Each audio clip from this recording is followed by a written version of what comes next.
She said, "Your friends are dragging you down. I'm blocking them from contacting you for your own good."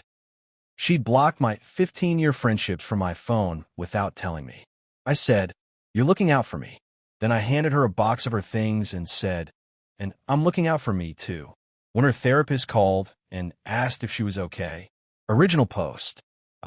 32 male, just ended a 2-year relationship in about 11 minutes. And honestly, the longest part was waiting for her to put her shoes on. Some background. I've had the same core friend group since high school.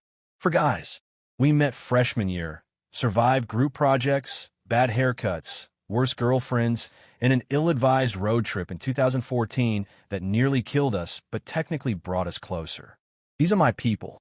15 years deep. We do a standing Thursday night thing. Used to be basketball at the rec center. Now it's mostly sitting around someone's living room eating wings and arguing about whether the Lions will ever win anything meaningful. We're in our 30s now. The knees went first, then the ambition. My girlfriend moved in with me 8 months ago. At first, things were solid. She got along with my friends, or at least she pretended to. She'd sit with us on Thursdays sometimes, laughed at the jokes, even brought homemade guac once, which was genuinely incredible and earned her a lot of goodwill. But about 4 months in, things shifted. She started making comments. "Don't you think it's a little immature that you guys still hang out every single week? Your buddy talks about fantasy football like it's a job. It's kind of sad. I feel like you act different around them. Like a teenager." I brushed it off. Figured she just needed to adjust to the rhythm. But the comments got more frequent and more specific. She didn't like that my best friend since freshman year called me late sometimes when he'd had a rough day at work. She didn't like that another friend would text group memes at midnight. She especially didn't like that the group chat was active during our quality time, which apparently meant any time we were in the same room. I started silencing the group chat at night to keep the peace. Put my phone on D&D during dinners. Skipped a couple Thursdays. Small concessions that felt reasonable at the time, but were actually the first bricks in a wall she was building around me. 3 weeks ago, my best friend showed up at my job, my workplace.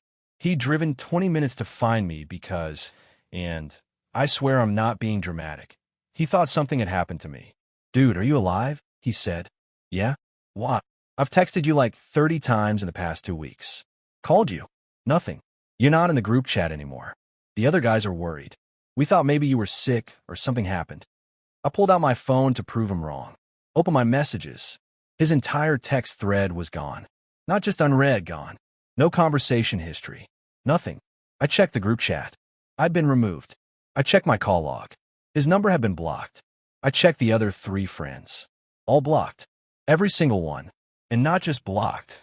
She'd gone in my messages, deleted entire conversation threads, and then blocked the numbers. Thorough. Methodical. Like she'd watched a tutorial. I stood there in the parking lot of my job, holding my phone like it was evidence at a crime scene. Because it was. "How long have you been trying to reach me?" I asked. "Almost 3 weeks. We all have. 3 weeks. My 4 closest friends, guys I've known since I was 17, have been trying to reach me for 3 weeks, and I had no idea because my girlfriend went in my phone and surgically removed them from my life." I drove home. She was on the couch watching a cooking show. Normal Tuesday energy. Glass of white wine. Hair up. Cozy. "Hey, babe," she said without looking up. "Can I see your phone for a second?" She looked at me. "What? Just want to check something? That's weird." "No." "Okay. Can you explain why every one of my friends has been blocked on my phone and their message threads are deleted?" The cooking show was suddenly very interesting to her. She stared at it for a solid 5 seconds before muting it and turning to face me.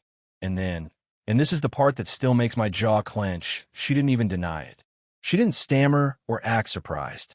She sat up straight, looked me dead in the eyes, and said, "Your friends are dragging you down. I blocked them for your own good. For my own good." Like she was confiscating scissors from a toddler. Like my 15-year friendships were a safety hazard. They're immature. They keep you stuck in this man-child phase. Every Thursday you come home smelling like hot sauce and talking about things that don't matter.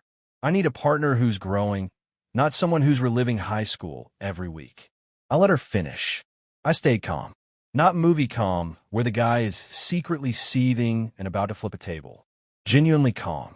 Because as she was talking, I was already done. The relationship ended somewhere between your own good and man-child phase. I was just waiting for her to stop talking so I could start packing. "You're looking out for me," I said. "I hear you." She smiled. Actually smiled. Like she'd won. "I knew you'd understand eventually. It's for the best. You'll see." "Yeah," I said. "And I'm looking out for me, too." I went to the bedroom, pulled the box I'd been using for winter storage out of the closet, dumped the sweaters on the bed, went back to the living room and started putting her things in it. Makeup bag from the bathroom, the jar of fancy hand cream she kept by the couch, her laptop charger, her book from the nightstand. She watched me for about 10 seconds before the smile disappeared. "What are you doing?" "Packing your stuff." "Why?" "Because you decided, without asking me, to cut off the 4 most important people in my life outside of my family. You went through my phone, blocked them, deleted our conversations, and then sat here for 3 weeks watching me not hear from my best friends and didn't say a single word. That's not looking out for me. That's controlling me. You're overreacting." "I'm reacting exactly the right amount. You need to call someone to come get you tonight." She started crying. Real tears. I believe they were real. But real tears, after a calculated 3-week campaign of isolation, don't carry the same weight. You don't get to engineer a situation and then cry about the consequences. She called her sister. Her sister picked her up an hour later. Gave me a look on the way out like I just set a kitten on fire. I'm sure she'd only heard one side. I unblocked all 4 of my friends that night. Called my best friend first. He picked up on the second ring. "Bro, what happened?" I told him everything. Long pause. Then, she deleted our whole text history. We had years of stuff in there. Gone. The video of me falling off that go-kart. Gone. That's unforgivable. He wasn't wrong. I'll update when there's more. She left some bigger things at the apartment, clothes, a hairdryer, some books, and I told her she could pick them up this weekend. I have a feeling this isn't over. Update 1, 5 days later. So, the pickup did not go smoothly. She came Saturday morning. I'd boxed up everything of hers I could find and left it stacked neatly by the door. 3 boxes. I even bubble-wrapped the framed photo of her niece she kept on the bookshelf because I'm petty about breakups, but not about other people's property. She brought her sister again, and her sister brought attitude. I opened the door. My ex walked in, looked at the boxes, and immediately said, "You moved fast." Almost like you'd been waiting for an excuse. Didn't need an excuse. You gave me a reason. Her sister was standing behind her with crossed arms. "You know this is really messed up, right?" Kicking her out over a misunderstanding. Blocking 4 phone numbers, deleting years of message history, and hiding it for 3 weeks isn't a misunderstanding. It's a campaign. She was trying to help you. Your friends are a bad influence. You met my friends once. At a barbecue. One of them brought you a plate because you were sitting alone. That's the bad influence we're talking about. The sister didn't have a comeback for that one. My ex started going through the boxes, checking things off like she had a mental inventory. Then she looked up and said, "Where's the Dyson?" The hairdryer. The $400 Dyson Airwrap she'd bought about 5 months ago. "In the bathroom. It's in box 2. "No, not the attachment head. The full unit. "I don't see it in here." I'd packed it. I knew I had because I specifically remembered wrapping the cord around it and putting it on top of her clothes. But when she opened box 2, it wasn't there. I went to the bathroom to check. Not there either. Turns out, and I verified this later, I had packed it, but her sister had already slipped it out of the box and into her own bag while I was talking to my ex. I didn't realize this until after they left, and I was reviewing the doorbell camera footage I'd installed 2 months ago for package theft. Clear as day. The sister opened box 2, pulled out the Dyson, dropped it in her purse, and then my ex made a point of asking me about it, so I'd look like either a liar or an idiot. They coordinated that. In my own apartment. While picking up boxes I'd carefully packed for them. I texted my ex, saw the doorbell footage. "Your sister took the Dyson out of the box. I'd like it returned since it was a gift I bought for you while you lived here, and you just stole it from your own packing box to make me look bad." Wait, I need to correct myself. I didn't buy the Dyson. She bought it.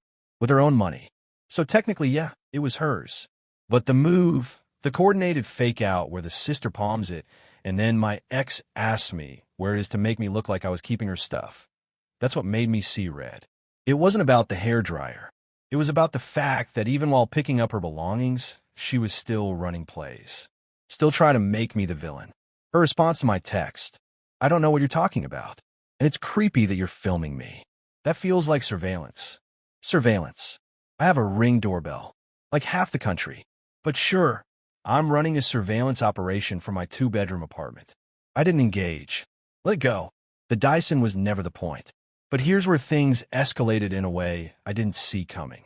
Over the next few days, I started getting messages from people I hadn't heard from a while. Her friends, a couple from her work, even a woman from her book club who I'd met exactly once. All of them reaching out to say some version of, "I heard what happened. Are you okay?" Because she's telling everyone you were emotionally distant and that you chose your friends over her. And when she tried to talk to you about it, you kicked her out on the street with no warning. That was her narrative. Not the phone blocking. Not the deleted messages. Not the 3-week isolation. Just, he chose his friends over me and threw me out. And here's the thing about that kind of story. It's technically adjacent to the truth. Like if truth was a building, her version is standing across the street, taking a selfie with it in the background. There are facts in there. I did end things. My friends were a factor. But the framing removes every single thing she did and makes her the victim of a guy who just didn't prioritize her. I wasn't going to go on a PR campaign. That's not me. But when her book club woman texted me, I replied once, clearly, "I appreciate you reaching out." She went into my phone, blocked all 4 of my closest friends without my knowledge, deleted years of messages, and hid it from me for 3 weeks. I ended the relationship because of that. I wish her well, but the story she's telling is missing some significant context. That's all I said. Once. To one person. It got back to my ex within hours.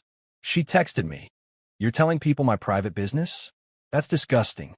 Your private business?" You went into MY phone. Those were MY contacts. My messages. My friendships. The only private thing here is the PIN code you apparently cracked. I didn't reply. Then came the move I genuinely didn't expect. And it involves her therapist. Buckle up. Update 2, 9 days later. I need to preface this by saying I have nothing against therapy. I think everyone should go. My ex had been seeing a therapist for about a year before we even met, and I always respected that. She'd go every other Wednesday and come home in a reflective mood. Good for her. Mental health matters. But 4 days after the pickup incident, I got a phone call from a number I didn't recognize. I almost didn't answer because I'd been dodging her sister's calls all week. The sister had called me 3 times to tell me I was making a huge mistake and that I wouldn't find anyone who tolerates your lifestyle. My lifestyle being having friends. But I picked up. "Hi, this is a woman's name. I'm a licensed therapist. I'm calling because I work with your ex-girlfriend and she's asked me to reach out to you. She's been in a very difficult place emotionally, and I just want to check. Is she okay? She hasn't been responding to my appointment confirmations." I paused. A few things landed at once.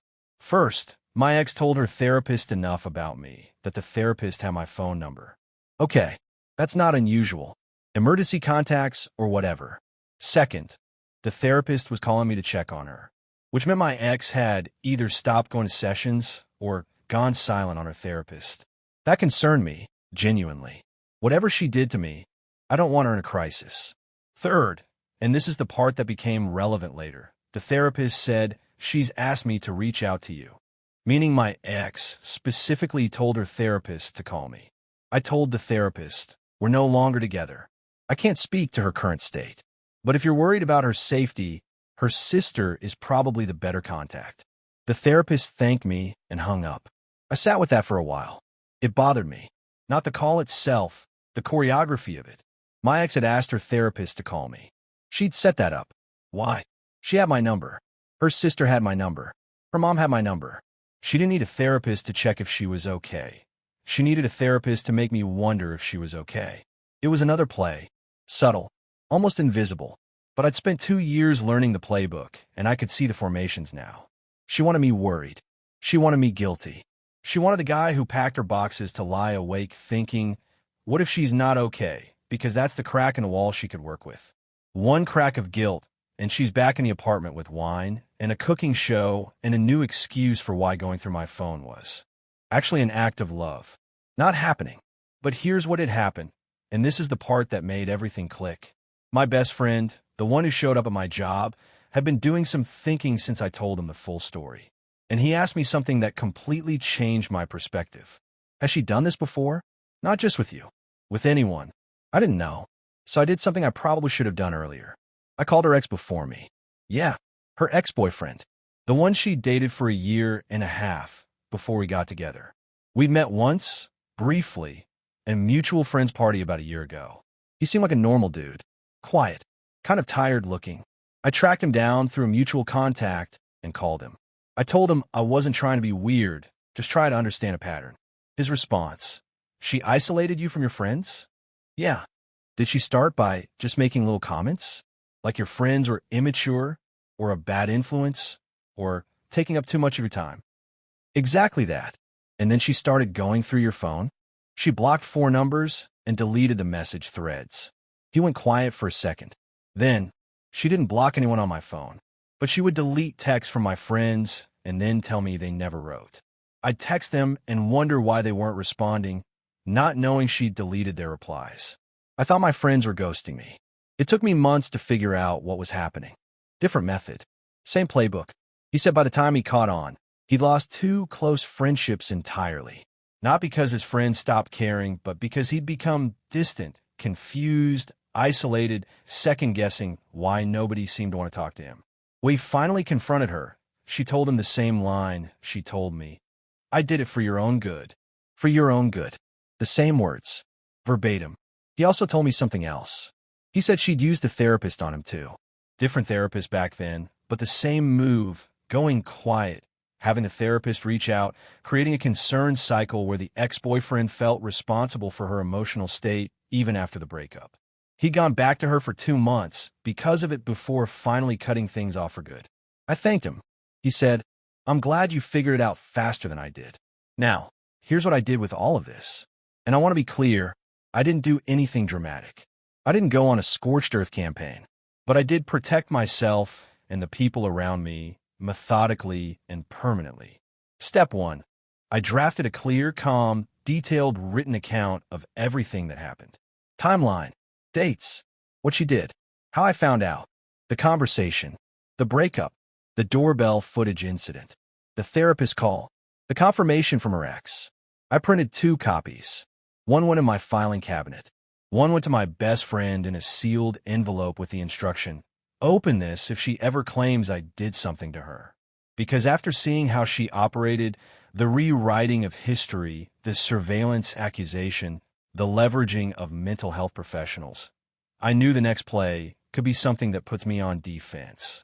And I wanted documentation that predated any potential accusation. Step 2. I sent a brief, polite email to the therapist. Not about my ex's treatment. I have no interest in that, and it's none of my business. I simply said, I want to inform you that I am no longer in a relationship with your client, and I do not wish to be contacted regarding her well-being. Please remove my number from any records. If she is in crisis, her family contacts are her sister and her mother. Professional. Boundaried. Done. Step 3, and this is the one that mattered most. I called each of my 4 friends individually. Not a group call, not a text. I called each one of them, one at a time, and I apologized. Not for the breakup, not for her, for the months before I caught the blocking, when I was pulling back from them voluntarily. The skipped Thursdays, the silence group chat, the slow fade that I thought was compromise, but was actually the early stages of isolation. I apologized for letting someone convince me, even gradually, that the people who'd been in my corner for 15 years were somehow the problem.